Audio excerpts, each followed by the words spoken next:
सुमनसवन्दित सुन्दरि माधवि चन्द्र सहोदरि हेममयि मुनिगणवन्दित मोक्षप्रदायिनि मञ्जुळवासिनि वेदनुते पङ्कजवासिनि देवसुपूजित सद्गुणवर्षिणि शान्तियुते जय जय हे मधुसूदन कामिनि आदिलक्ष्मि जय पालय माम्।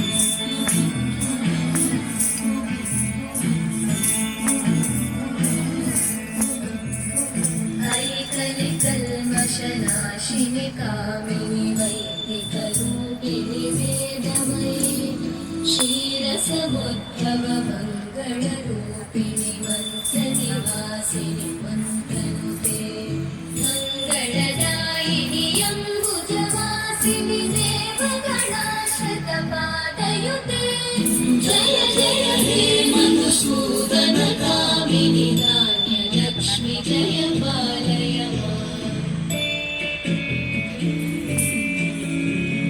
जय वरवर्णिनि वैष्णवि भार्गवि मन्त्रस्वरूपिणि मन्त्रमयि सुरगणपूजित शीघ्रफलप्रद ज्ञानविकासिनि शास्त्रनुते भवभयहारिणि पापविमोचनि साधुजनाश्रितपादयुते जय जय हे मधुसूदन कामिनि धैर्यलक्ष्मि जय पालय माम्।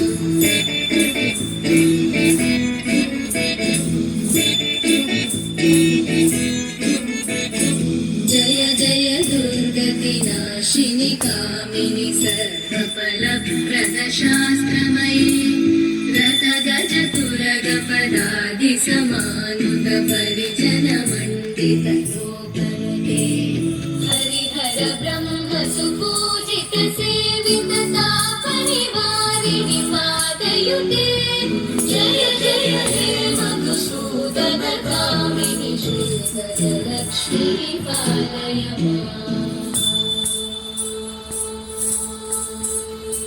ऐकगवाहिनि मोहिनि चक्रिणि रागविवर्धिनि ज्ञानमये गुणगणवारिधि लोकहितैषिणि सकलस्वरवरगाननुते सकलसुरासुरदेव मुनीश्वर मानववन्दित पादयुते जय जय हे मधुसूदन कामिनि सन्तानलक्ष्मि पालय माम्।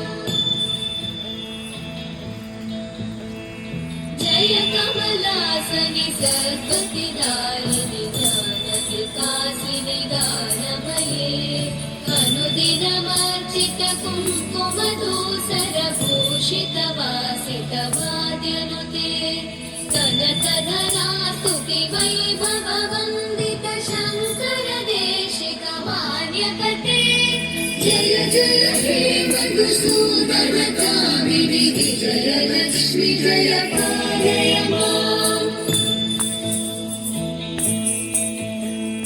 प्रणत सुरेश्वरि भारति भार्गवि शोकविनाशिनि रत्नमये मणिमय भूषित कर्णविभूषण शान्ति समावृत हास्यमुखे नवनिधिदायिनि कलिवलहारिणि काम्यफलप्रद हस्तयुते जय जय हे मधुसूदन कामिनि विद्या लक्ष्मि पालय माम्।